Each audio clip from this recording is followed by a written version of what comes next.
Built to Create Value, a practical guide to developing the mindset, character, and skills of a successful entrepreneur. Written by Daniel Eromosele, YouTube audiobook, Session 2. Self-Understanding and Personal Analysis. Welcome to Built to Create Value, a practical guide to developing the mindset, character, and skills of a successful entrepreneur, written by Daniel Eromosele. This is Session 2, Self-Understanding and Personal Analysis. In our previous session, we established that entrepreneurship is more than owning a business or trying to make money.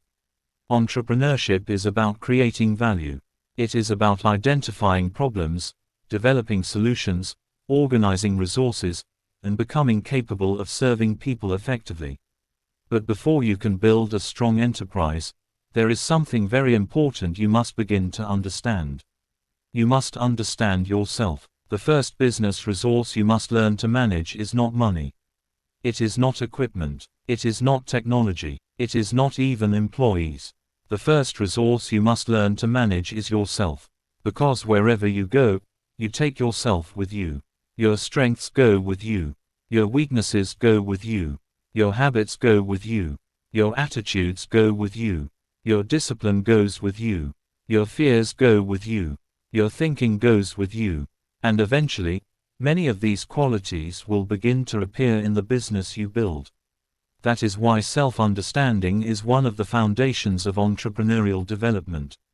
What is self-understanding? Self-understanding means becoming consciously aware of who you are.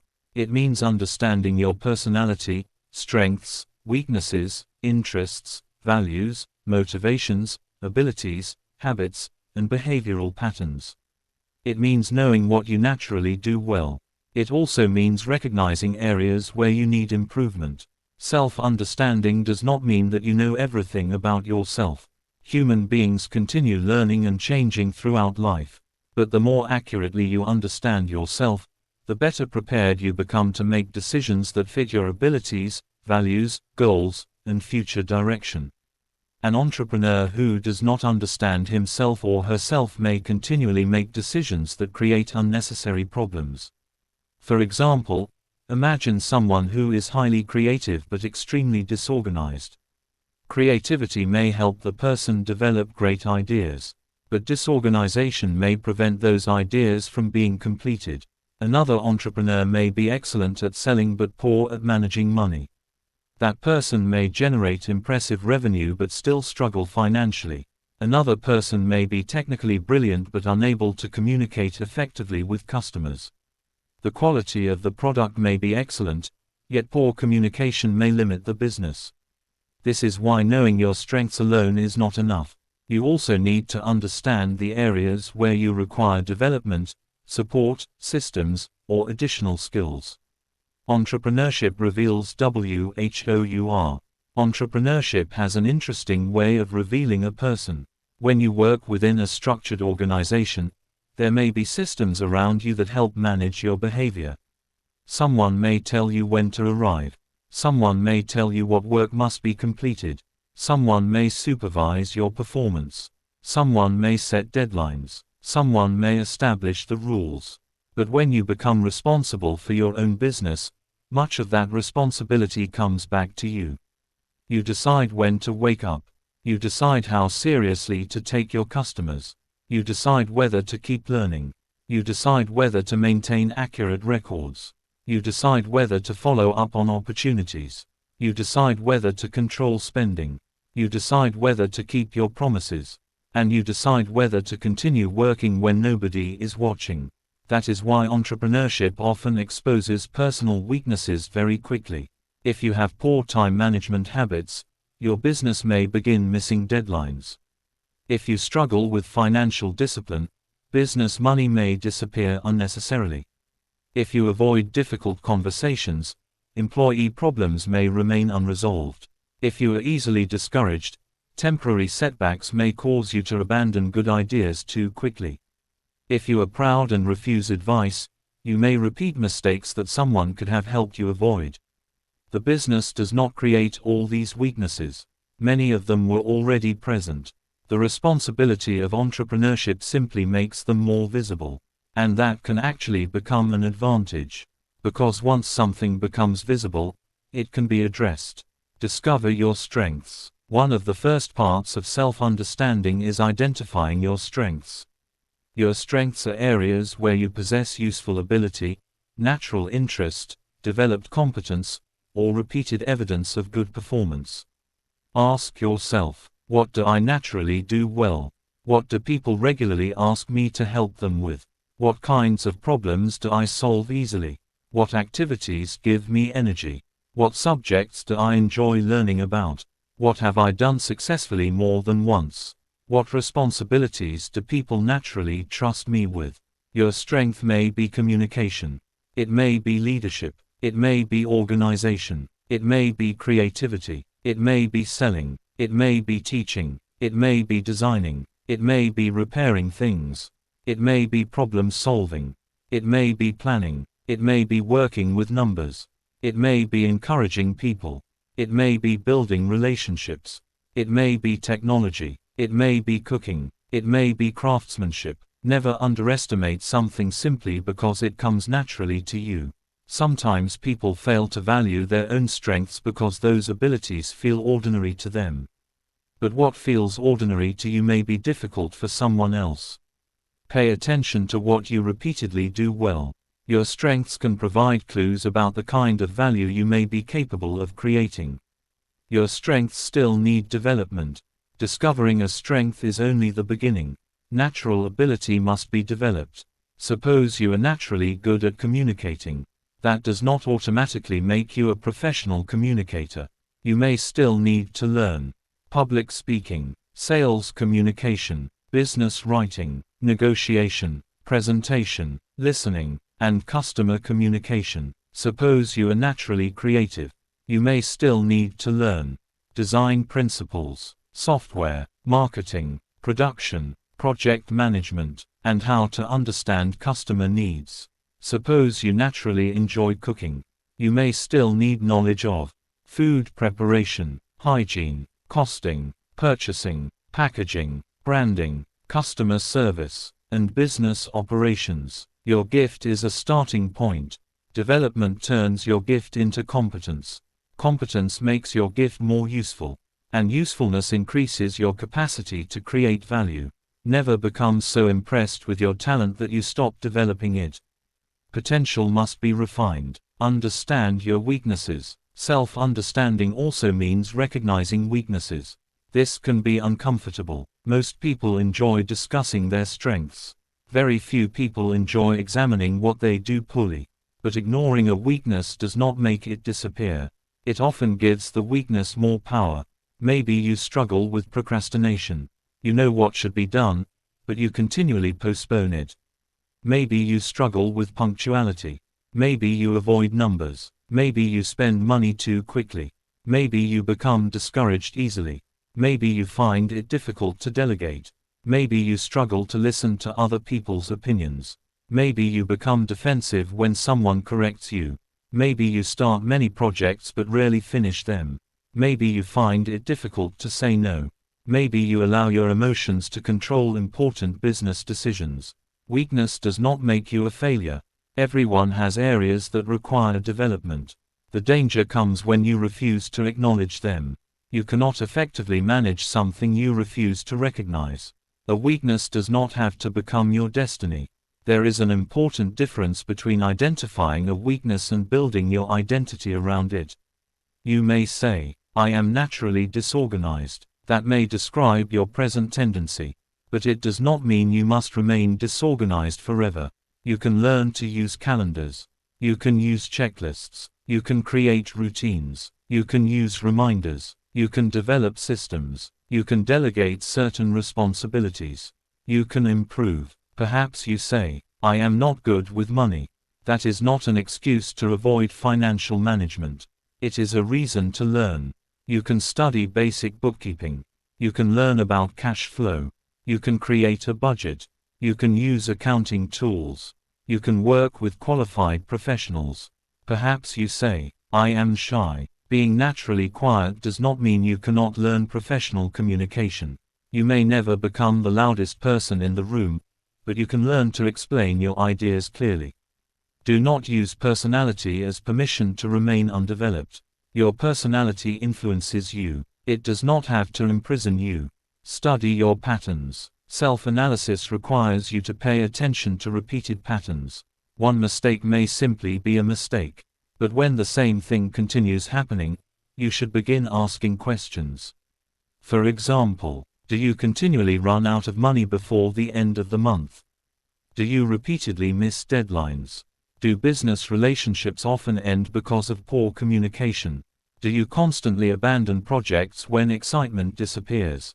Do you repeatedly agree to things you do not have time to complete? Do you become enthusiastic about new ideas but lose interest when the difficult work begins? Do you spend too much time planning and too little time executing? Patterns reveal something. Do not merely treat the latest incident. Look for the pattern behind it. Then ask, why does this keep happening? What behavior contributes to it? What system could prevent it? What skill do I need? What habit must change? Who could help me? This kind of questioning turns experience into learning. Understand what motivates you. Another part of self-understanding is knowing what motivates you. Why do you want to become an entrepreneur? Is it simply because you dislike your job? Is it because you want freedom? Is it because you want more income? Is it because you have identified a problem you want to solve? Is it because you want to build something meaningful? Is it because you want to create opportunities for other people? Your motivation matters. If your only motivation is to escape difficulty, entrepreneurship may disappoint you. Business has its own difficulties. If your only motivation is to avoid having a boss, entrepreneurship may surprise you. Customers can become demanding. Suppliers can become demanding. Employees can become demanding. Banks can become demanding. Regulators can become demanding. Deadlines can become demanding. Entrepreneurship does not remove responsibility. It increases responsibility. Your motivation needs to be strong enough to survive beyond excitement. A meaningful reason helps you persevere when business becomes difficult. Understand your relationship with risk. Different people have different relationships with risk. Some people are naturally cautious. Others act very quickly. Neither extreme is automatically good. The overly cautious entrepreneur may miss opportunities because of endless hesitation. The reckless entrepreneur may lose resources because of impulsive decisions. You need to understand where you naturally fall. Ask yourself, do I usually act before thinking? Or do I think for so long that I rarely act? Do I make emotional financial decisions? Do I investigate opportunities before investing? Do I become too excited by promises of quick profit? Do I avoid reasonable opportunities because I fear losing anything? Self-understanding helps you develop balance. The goal is not to eliminate risk. Business always involves uncertainty. The goal is to learn how to evaluate risk intelligently. Understand how you respond to pressure. Business pressure reveals character. When things are going well, almost everyone can appear calm. But what happens when sales decline? A customer complains. An employee makes a serious mistake. Money becomes tight. A project fails. Someone criticizes you. A competitor enters your market. Do you panic? Do you blame other people? Do you become angry? Do you withdraw? Do you make impulsive decisions? Or do you slow down, gather information, examine the situation, and respond wisely? You may not always respond perfectly, but the more you understand your normal reaction to pressure, the more intentionally you can develop emotional maturity. Entrepreneurs need the ability to remain thoughtful when circumstances become difficult. Know when you need other people. Self-understanding also teaches you that you cannot do everything. Some entrepreneurs believe admitting weakness makes them look incapable. But strong leadership includes knowing where other people's strengths are needed. If you are an excellent visionary but poor at administration, you may eventually need someone strong in operations. If you are a technical expert but weak in sales, you may need help with marketing and customer acquisition. If you are good at creating but poor at financial management, you may need accounting support. Building a team is not evidence of weakness. It is evidence that you understand the limits of individual capacity. The goal is not to become excellent at everything. The goal is to become competent in essential areas while building relationships and systems that strengthen the areas where others can contribute better than you. Self-understanding and your business direction. Knowing yourself can also help you choose opportunities more wisely. Not every business opportunity is suitable for every person. A business may be profitable, but that does not automatically mean it is the right business for you. Ask, does this business connect with my strengths? Am I willing to learn what it requires? Does it fit my values? Do I understand the customer? Can I handle the daily responsibilities involved? Do I have the patience required? Am I prepared for the financial realities? Entrepreneurial opportunities should be evaluated not only by how much money they appear capable of producing but also by whether you can develop the capacity required to execute them successfully. Self-awareness must lead to self-development. The purpose of self-understanding is not to spend your life analyzing yourself. Eventually, awareness must produce action. If you discover that you are poor at time management, develop a time management system. If you discover that you are afraid of selling, learn sales. If you discover that you struggle with money, develop financial literacy. If you discover that you communicate poorly, practice communication. If you discover that you abandon projects, create accountability and completion deadlines. If you discover that criticism discourages you, learn to separate useful feedback from personal rejection. Self-discovery shows you the present version of yourself. Self-development helps you build the future version. You do not have to remain exactly as you are today. Growth is possible. Skills can be learned. Habits can change. Systems can be built. Knowledge can increase. Character can become stronger. And your capacity can expand. The entrepreneur must grow before the business can grow. Many entrepreneurs continually ask how to grow their businesses. That is an important question. But there is another question. What must grow in me for this business to grow successfully? Perhaps your leadership needs to grow. Perhaps your financial knowledge needs to grow. Perhaps your discipline needs to grow. Perhaps your ability to communicate needs to grow. Perhaps your ability to manage people needs to grow. Perhaps your confidence needs to grow. Perhaps your emotional maturity needs to grow. Sometimes the greatest limitation in a business is not the market. It is the current capacity of the person leading it. Therefore, as you develop your enterprise, continue developing yourself. Your business may eventually grow to the level of responsibility you are capable of carrying. Increase that capacity. Personal reflection and action. Before moving to the next session, take some time to conduct an honest personal assessment. Do not rush through these questions. Write your answers down. Question 1. What are your 5 strongest qualities or abilities? Think about areas where you repeatedly perform well. Do not be falsely humble. Recognizing your strength is not arrogance. It is awareness. Question 2. What are 5 weaknesses that could limit your entrepreneurial progress if they remain unmanaged? Be honest. You are not writing these weaknesses to condemn yourself. You are identifying them so that they can be addressed. Question 3. What is one skill that would multiply the value of your strongest ability? If you are creative, perhaps you need marketing. If you communicate well, perhaps you need sales. If you are technically skilled, perhaps you need business management. If you are organized, perhaps you need leadership. Identify the skill that could help your natural ability become more useful. Question 4. Ask 2 people you trust. What do you believe I do particularly well? Then ask, what is one area where you believe I need to improve? Listen without becoming defensive. You do not have to agree with everything they say, but pay attention to patterns. Question 5. Finally, ask yourself, what must change in me for the future I want to become possible? Write down your answer, then choose one practical action you can begin this week. Closing. Thank you for listening to Session 2 of Built to Create Value, written by Daniel Eromosele. Remember, before you can build a great enterprise, you must continue building yourself. Understand your strengths. Recognize your weaknesses, study your patterns, develop your abilities, improve your habits, increase your knowledge, and never use who you are today as an excuse for refusing to become better tomorrow. Self-understanding tells you where you are. Self-development prepares you for where you are going. In our next session, we will continue with Session 3, Building Healthy Self-Esteem.